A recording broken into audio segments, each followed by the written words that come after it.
The clearing ended where the shadows began. Papa Finn stood at the very edge, his body angled toward the northeast. One claw extended to cut a path through the humid air. Behind him, the group held their positions, the silence of the woods pressing in from all sides. Cole stood a few paces away, his breathing shallow and quick. He tapped his injured paw against a mossy stone, the rhythmic click-clack echoing against the stillness of the trees. He checked the bandage again, his movements jagged and restless. Finn did not look back. His gaze remained fixed on the dark, looming expanse of the deep wood. "We go there," Finn said, his voice cutting through the quiet like a blade. The instruction was final. Cole stopped his tapping. He shifted his weight, testing the stability of his footing on the uneven ground, his eyes darting toward the dense, unyielding thicket ahead. The air here was still heavy, with the scent of pine needles and damp soil. Every member of the family shifted, their focus narrowing to the single point Finn had indicated. They were standing on the threshold, and the familiar safety of the clearing had already begun to feel like a distant memory. Mama Flora watched the line of trees. She did not look at the others, but her focus narrowed until the clearing behind them seemed to shrink. She nodded once. The motion was small, almost imperceptible, yet it signaled the end of hesitation. Finn stepped forward first.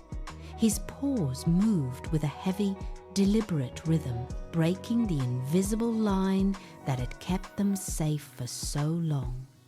One by one, the others followed. Cole took the lead, his body tense, his ears pinned back against the sudden shift in the wind. As the sixth member of the group crossed the boundary, the transition felt physical.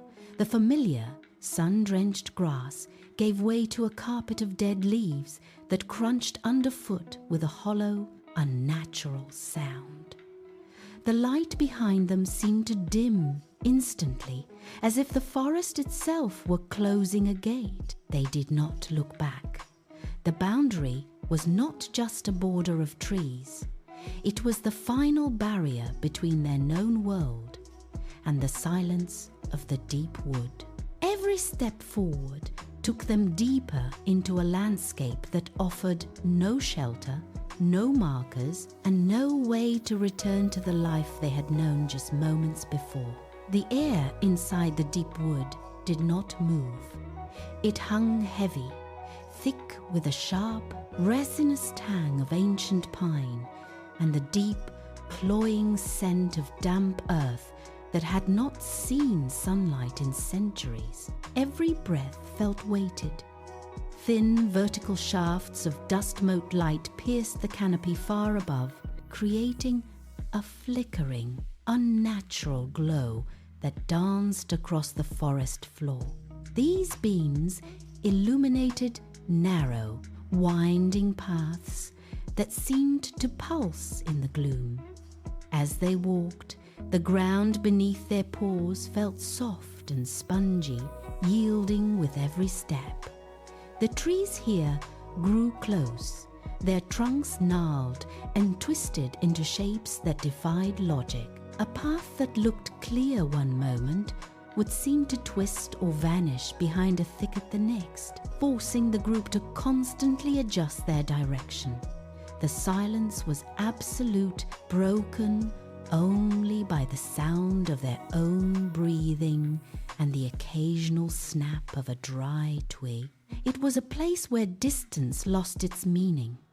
They were no longer walking through a forest, but through an ancient, shifting maze that felt as though it were watching them, waiting to see if they would find their way or simply become part of the stillness. Cole pushed past the others, his posture shifting from tentative to purposeful. He stopped, nose twitching as he sampled the air, sorting through the layers of pine and rot. He moved forward, his paws finding purchase on the slick, dark soil. Ahead, a massive cluster of roots rose from the ground like a tangled wooden wall, blocking the way. He did not hesitate. He stepped onto a thick, moss-covered arch, balanced his weight, and leapt across the gap to a patch of firm ground on the other side. His nose kept working, tracking a scent only he could detect. He navigated around the gnarled obstacles with a newfound rhythm, his movements fluid and efficient. Behind him, the others adjusted their pace to match his drive. The forest floor here was uneven, littered with hidden dips and sharp protrusions, but Cole moved over them with increasing speed. He checked his path, corrected his heading, and pushed deeper into the gloom. The hesitation that had slowed their start had evaporated. With every route he cleared and every turn he negotiated, the group's collective movement sharpened, transforming their trek from a cautious crawl into a steady, focused advance toward the center of the wood. The forest floor transformed into a complex web of wood and stone. Massive roots, thick as boulders, coiled across their path like sleeping serpents. Each step required careful negotiation.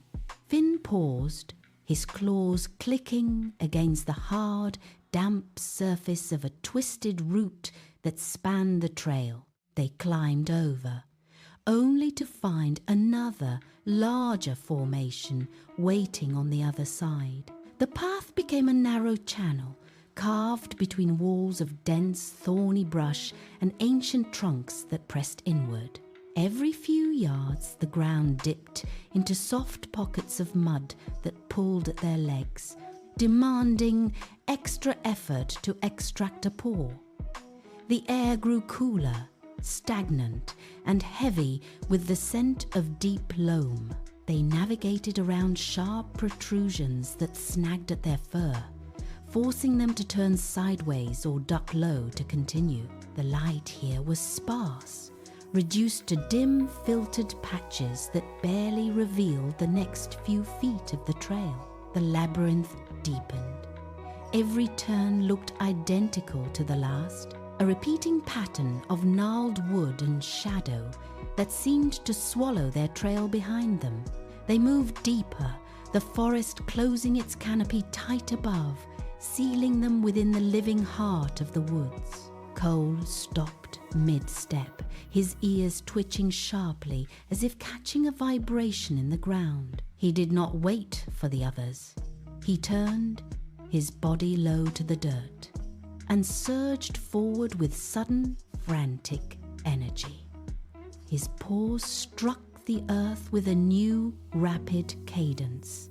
Finn barked a sharp, low command, but Cole ignored it, weaving through a thicket of ferns without slowing.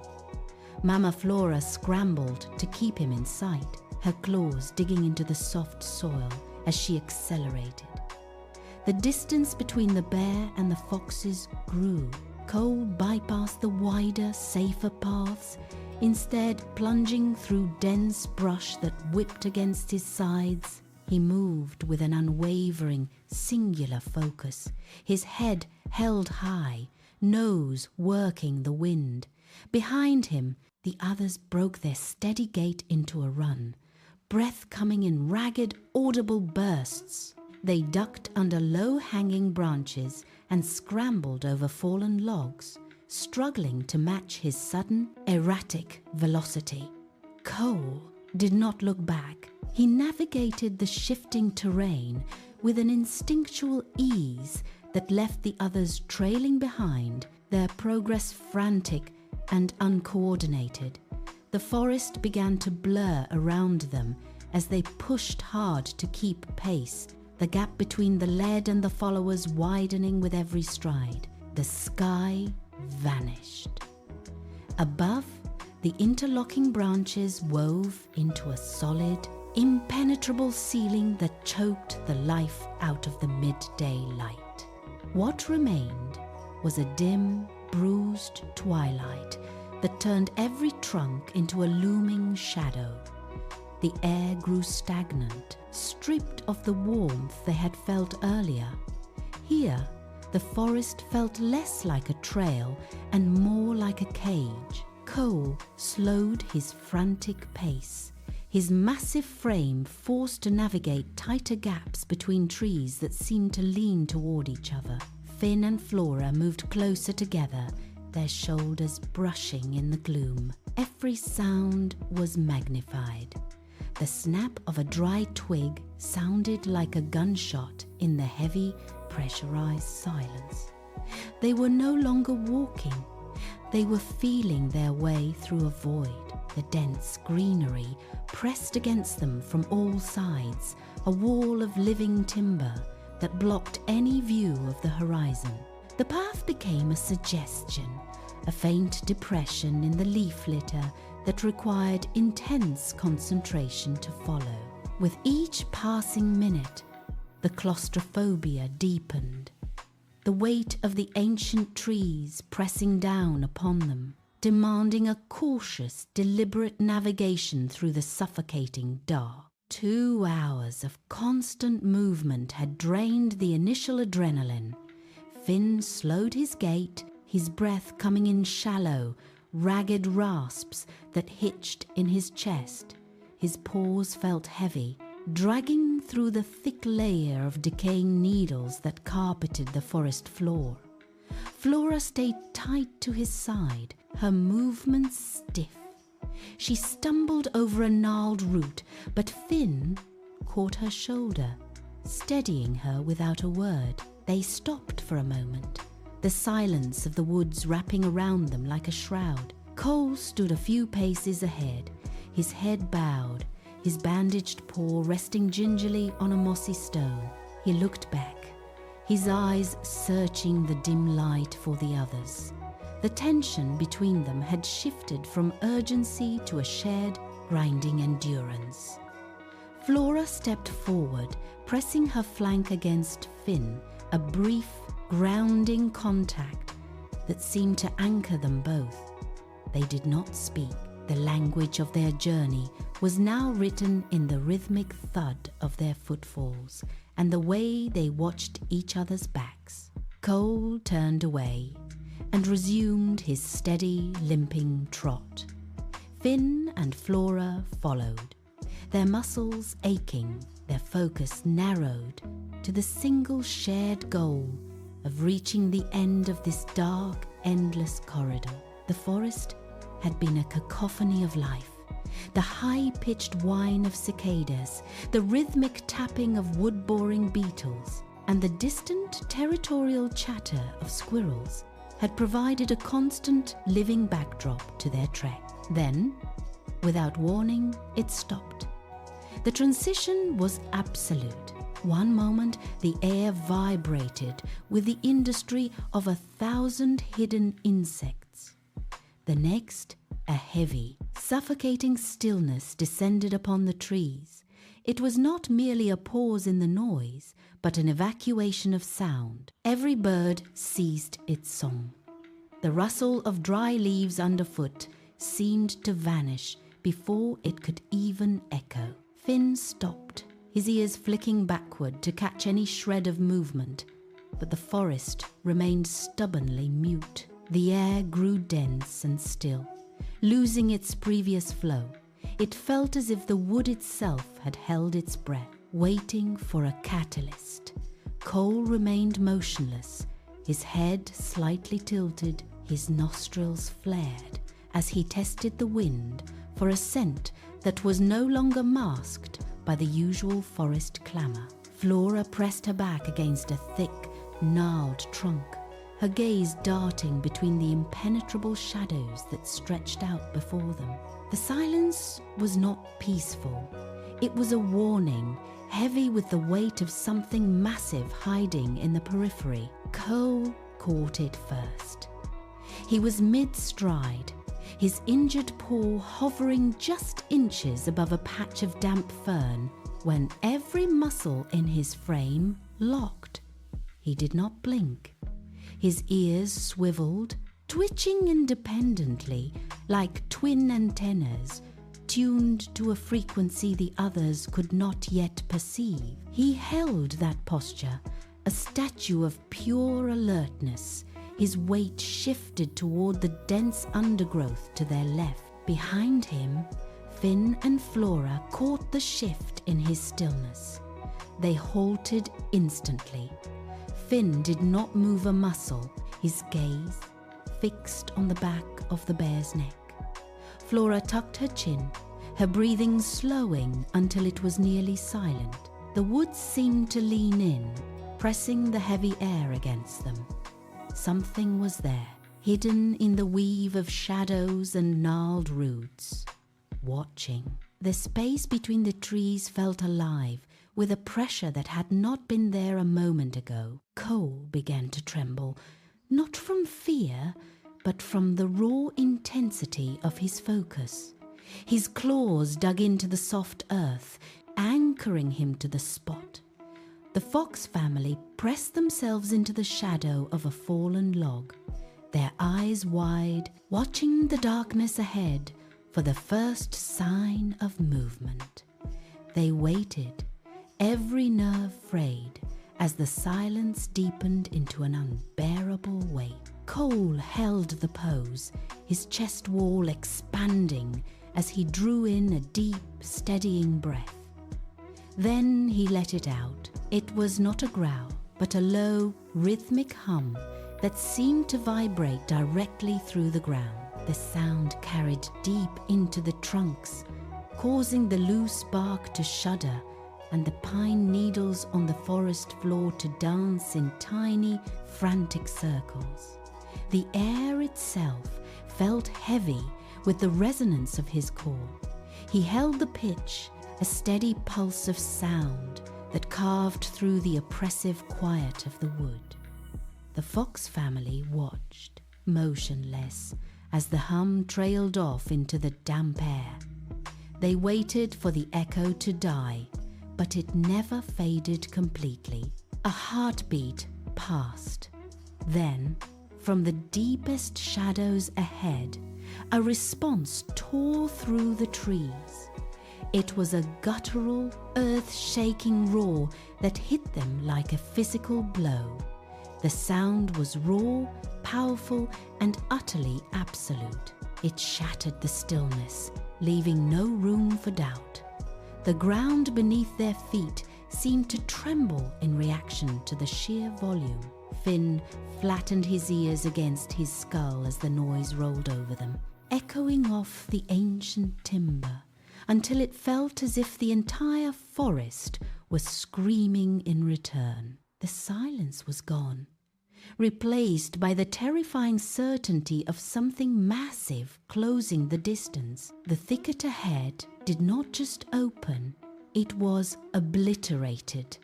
Branches thick as a forearm snapped like dry twigs, the sound echoing sharp and sudden against the backdrop of the lingering roar.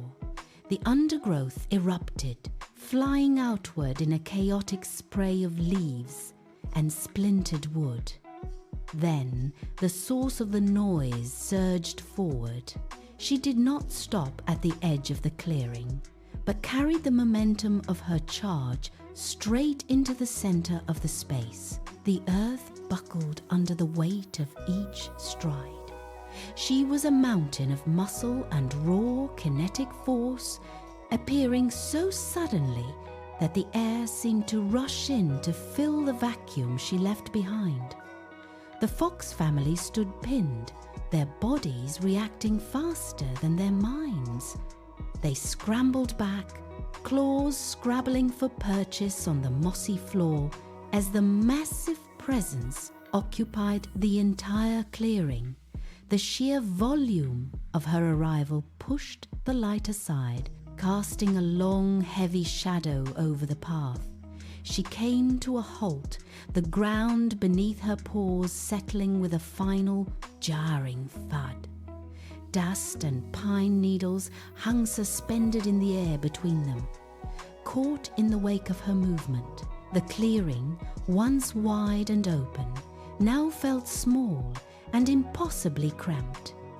She stood perfectly still, turning her head with deliberate, heavy precision, scanning the space where the fox family stood frozen against the gnarled roots of a towering pine. The massive bear shifted her focus. Her gaze locked onto the small cub near the tree line. A low, rhythmic grunting started in her throat, a rapid-fire sequence of sounds that cut through the lingering forest tension. Cole did not wait.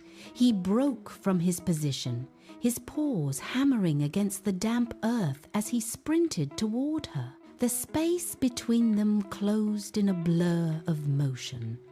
They did not slow down. They collided with enough force to send a shockwave through the surrounding brush, their bodies meeting in a tangled, frantic dance. They circled one another, shifting weight, bumping shoulders, and pushing with rhythmic, heavy thuds. It was a chaotic, high-energy scramble of limbs and guttural vocalizations.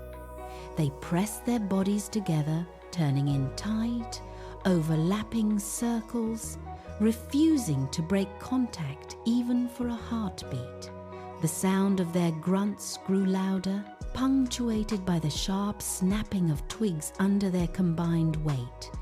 Cole lunged, then pulled back, then lunged again, a cycle of movement that erased the distance between them.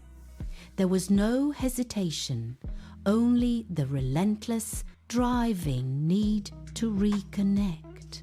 The air in the clearing swirled with the dust kicked up by their frantic pacing, leaving the fox family to watch from the periphery as the two figures merged into a single, moving mass of kinetic energy and sound. The frantic pace of the reunion bled away, replaced by a sudden heavy stillness. The mother bear stopped circling and settled onto her haunches, her weight pressing deep into the soft forest floor. She reached out, using her snout to gently nudge the cub toward her. He shifted, turning so that his front limb was exposed. She leaned in, her movements becoming precise and slow. With a deliberate, careful motion, she lifted his paw toward her eyes. She did not rush. She inspected the area where the bandage held, her nose tracing the edges of the wrap. A low, vibrating, chuffing noise emanated from her, a steady, rhythmic sound that cut through the silence of the clearing. She pressed her nose against the injured limb, testing the stability of the support. The cub remained motionless, leaning his head against her shoulder as she worked. The tension that had defined the journey vanished, replaced by the quiet, tactile reality of the inspection. She let out a final, long exhale, her breath ruffling the grass near the cub's feet. The examination was complete. He was safe. The fox family watched from the edge of the clearing, the weight of their long trek finally settling as they witnessed the result of their effort. The forest seemed to hold its breath, acknowledging the quiet shift in the air. Cole stood firm, his weight shifting as he broke the contact. He pressed his snout against the side of the mother bear, nudging her repeatedly toward the edge of the clearing. She stopped her rhythmic grooming. The movement was sharp, a sudden pivot of her massive frame that sent a ripple of tension through the clearing. She turned, her head sweeping low, and her dark, unblinking eyes locked onto the fox standing at the boundary. The air felt thin. Every other sound in the forest ceased. The wind vanished, and the rustling leaves held their place as if frozen. She remained static, her breathing deep and audible, a steady rhythm that seemed to command the space between them. There was no aggression, only a profound, heavy curiosity that weighed on the clearing. She stepped forward, the mossy ground sinking under the pressure of her pads. The fox did not retreat. She held her position, muscles coiled, watching the massive shape loom closer. The distance between them shrank with every steady, deliberate inhalation.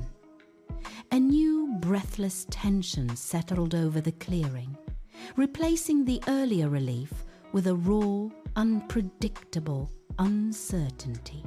The mother bear stood motionless, her gaze fixed, dissecting the space between two different worlds. Everything in the woods waited for the next move. The mother bear shifted her center of gravity. She took the first step, a heavy, deliberate placement of weight that crushed the moss beneath her. The ground trembled, a subtle vibration that traveled through the roots and reached the feet of the fox family. She took a second step, her gaze never wavering, her entire frame focused on the small figure standing across from her. With the third step, the earth seemed to dip under the sheer force of her momentum.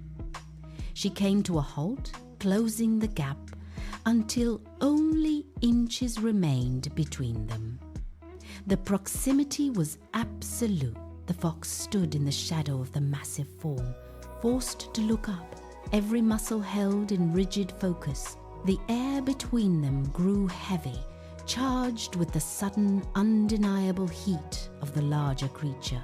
The bear did not lunge, did not growl. She simply existed in the space, her chest rising and falling in deep, measured cycles. The silence was absolute, a thin, vibrating wire stretched between them. Every breath taken by the fox felt loud in the stillness. The mother bear held her position, her eyes scanning the space, acknowledging the presence of the one who had guided the cub home. The vulnerability of the moment hung suspended, immovable and raw, as the two mothers stood within reach of one another. The massive head descended, moving with a fluid, controlled precision that defied her immense scale. She stopped when her snout was a hair's breadth from the fox. The air in the clearing seemed to stall. Then she released a long, deep exhale. It was a warm, heavy gust that carried the scent of the deep forest and dampened earth, washing over the fox. The force of the breath ruffled the fur around the fox's face, a sudden, startling invasion of her personal space. The fox did not flinch. She stood locked in place, her eyes wide, tracking the rhythmic rise and fall of the bear's chest. The heat from the bear's lungs was palpable, a tangible weight that filled the gap between them. For several seconds, the only movement was the slow, steady exchange of air.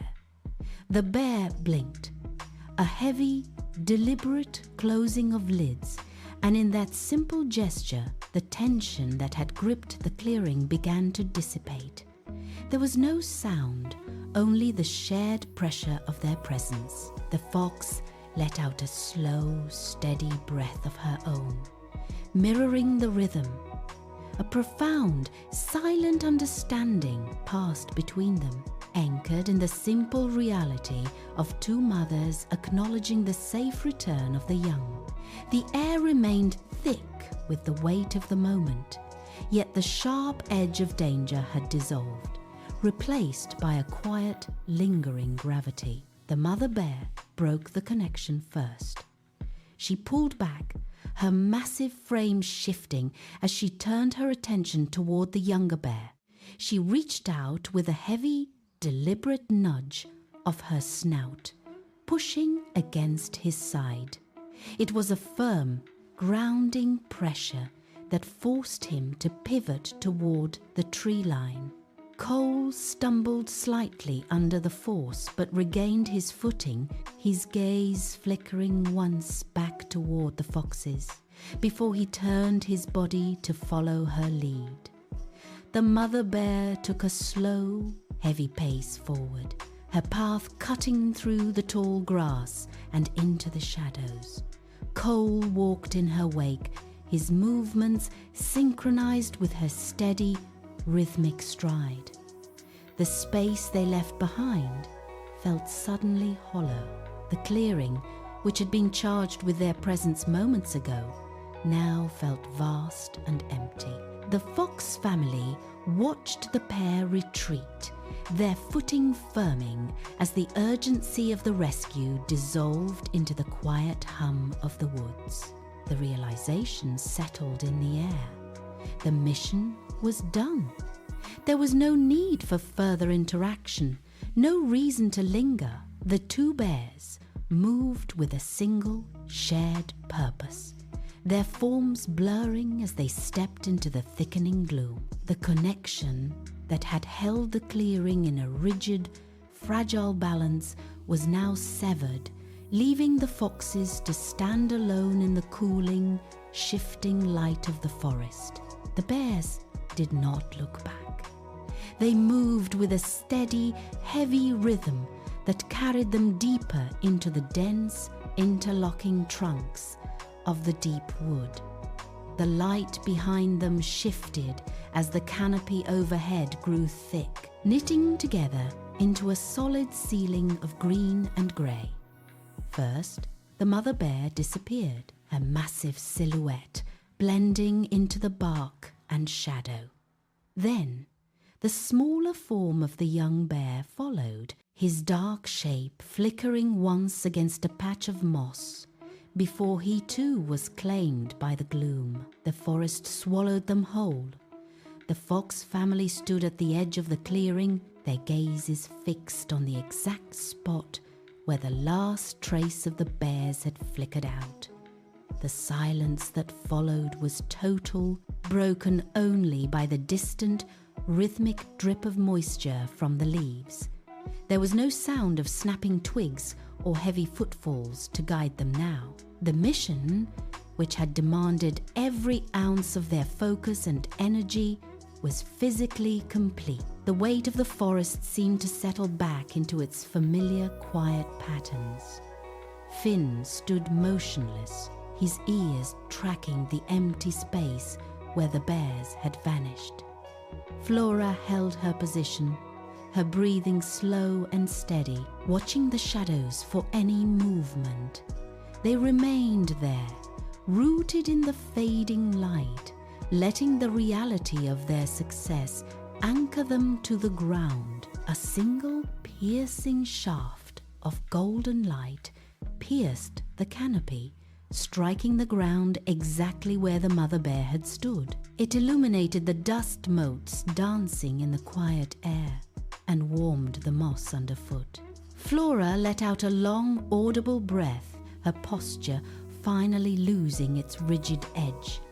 She looked toward Finn, who was lowering his head, his gaze shifting from the dark tree line to the patch of warmth on the earth. The urgency that had fueled their journey dissolved, replaced by the steady, rhythmic pulse of the forest. The air still held a trace of that warm, heavy breath from the mother bear, a lingering scent of pine and damp earth that anchored them to the moment. Cole was gone, but the impression of the encounter remained, etched into the quiet clearing. They did not move to leave immediately. Instead, they stood in the growing gold, letting the stillness settle over them like a shroud. The woods were no longer a threat, but a space they had navigated and survived. Finn stepped into the light, his movements fluid and unhurried. He looked back at Flora, then toward the boundary of the deep wood. They had accomplished what they set out to do. The forest held its secrets, but for now, the silence was enough.